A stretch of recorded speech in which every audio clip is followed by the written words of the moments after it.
गुन्हेगारी crime story चॅनलमध्ये सर्वांचं स्वागत आहे. आजकाल काय झालेलं आहे ना, मुलांना मुलीच भेटत नाही. त्यामुळे प्रत्येकाचा प्रयत्न चालू असतो कुठे ना कुठं मुलगी बघावं लग्न करण्यासाठी. कारण मुलांचं वय आता 35-40पर्यंत होत चाललं तरी त्यांना मुलगी भेटत नाही आहे. तर अशीच एक गरीब कुटुंबातली मुलगी असते आणि 2 लाख देऊन तिला घेऊन येतात आणि सुहागरातीच्या दिवशीच ती पळून जाण्याचा प्रयत्न करते. तर सत्य घटना आहे. काय आहे घटना ती बघण्यासाठी आपल्या चॅनल सबस्क्राईब नक्की करा. आजची सत्य घटना आहे बुलढाण्यामधली. तर आपल्याला कोणाला बदनाम करण्याचा हेतू नाही आहे, हेतू फक्त सत्य तुमच्या समोर आणणं. तर बुलढाण्यामधली आहे. तर मुलाचं नाव रामप्रसाद. शेतकरी घरातला मुलगा असतो. शिक्षण झालेलं असतं पण नोकरी करत नसतो, तो शेतीच करत असतो. तर त्याच्यासाठी लांबचे पाहुणे सगळीकडे मुली बघतात पण मुलगी द्यायलाच तयार नसतात.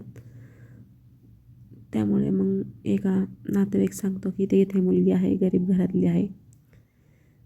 तर बघण्याचा कार्यक्रम एका हॉटेलमध्ये होतो. मुलीला आईवडील नाही आहेत तिच्या संग, दुसरीच बाई असते. तर सगळं बघण्याचा कार्यक्रम होतो. मुलाला पण मुलगी आवडते. मुलगा आनंदी, त्याला तर खूप आनंद होतो रामप्रसादला, कारण त्याचं लग्न होणार असतं. आता लग्न म्हणल्यानंतर प्रत्येकाला आनंद होतोच. आणि आजकाल मुलीसुद्धा भेटत नाही. तर त्यांचं ठरतं 2 लाख द्यायचं आणि लग्न करून द्यायचं मुलांनी. तर 1 लाख देतात पहिल्यांदा आणि 1 लाख लग्न दिवशी देणार असतात. तर मग मुलाच्या घरचे म्हणतात आम्ही साध्या पद्धतीने मंदिरात करणार लग्न. तर मग लग्न ठरतं त्यांचं. लग्न होतं. नवरीची आई पण आलेली असती. वडील नाही म्हणतात ते, त्यांचे 4-5 लोक असतात, यांचे नातेवाईक असतात. मंदिरामध्ये लग्न करतात. लग्न होतं. आता मुलाला सांगितलेलं असतं, त्याचे मित्र वगैरे सांगतात की पैसे देऊन आणलेल्या मुली राहत नाही, पळून जातात. आता रामप्रसादच्या डोक्यामध्ये तेच होतं, ही जर पळून गेली सुहागरातीच्या दिवशी तर त्याच्या डोक्यात तेच चालू होतं. पण लग्न व्यवस्थित पार पडतं. त्यानंतर मग सत्यनारायण पूजा असते 5 दिवसांनी. नंतर नवरीला जायचं असतं.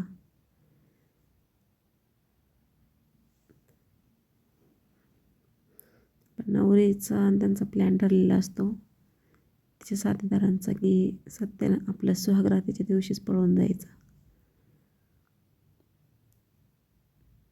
तर मग रामप्रसादला तो काय करतो, रामप्रसाद सत्यनारायणच्या आधीच ज्या दिवशी लग्न होतं सगळे पाहुणे वगैरे आलेले असतात, त्याच्या दुसऱ्या दिवशीच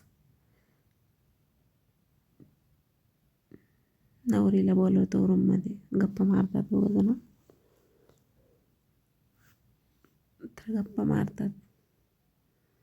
तर रामप्रसाद म्हणतो की आमच्याकडे सत्यनारायणच्या आधीच सुहागरात करतात. तर रामप्रसाद मग काही कार्यक्रम असेल तो करून घेतो. 2 दिवस करतो कार्यक्रम. त्याला तर खूप आनंद होतो. पण हिच्या मनात पळून जायचं असतं, कारण यांची टोळीच असते. ही सगळं घडलेला प्रकारच्या साथीदारांना सांगते. रामप्रसाद 2 दिवस चांगला त्याच्या जेवढ्या इच्छा असेल ते सगळं पूर्ण करून घेतो, कारण त्याला माहीत असतं नंतर पळून जाणार आहे म्हणून. तर मग सत्यनारायणची पूजा होते. तर यांचा प्लॅन ठरलेला असतो नवरीचा आणि त्याच्या साथीदारांचा. रामप्रसाद सगळ्यांना सांगतो की यांच्याकडे लक्ष ठेवा. सगळेजण लक्ष ठेवतात. मग जे साथीदार ते सगळे येतात, त्यांना पकडतात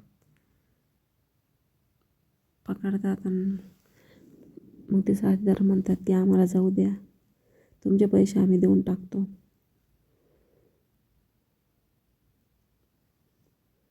मग नंतर ते साथीदार म्हणतो आम्ही पैसे घेऊन येतो 2 दिवसांनी.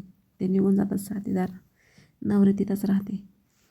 मग नवरी सगळं घडलेला प्रकार सांगते त्यांना की आमची टीम आहे म्हणून माझं लग्न झालेलं आहे. तर बघू शकता कशी फसवणूक करतात लोक आजकाल. तिचं लग्न झालेलं असतं, त्याचा नवरा दुसऱ्या देशामध्ये कामाला असतो.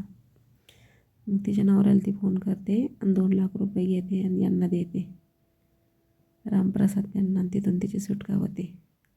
तर बघू शकता आजच्या स्टोरीतून जे असे पैसे देऊन मुली आणतात, शक्यतो ह्या मुली नांदत नाही. त्याच्यामुळे सगळ्यांनी काळजी घ्या. आपल्या नात्यामधलीच मुली करून घ्या, कारण अशा मुलींचं काहीच खरं नसतं. लग्न होईना, लग्न सगळ्यांनाच वाटतं लग्न व्हावं, पण लग्न होईन ह्या आशेने पैसे देऊन मुली आणतात, पण त्या नांदत नाही. व्यवस्थित चौकशी करून सगळं, काही काही खोटे डॉक्युमेंट्स देतात, दाखवतात आणि असं फसून लग्न करतात. त्यामुळे सर्वांनी काळजी घ्यावी. तर आपल्या स्टोरीतून तुम्हाला काय वाटतं कमेंट करून नक्की सांगा. लाईक करा, शेअर करा, सबस्क्राईब करा. भेटूया नेक्स्ट व्हिडिओमध्ये. Thanks for watching. धन्यवाद.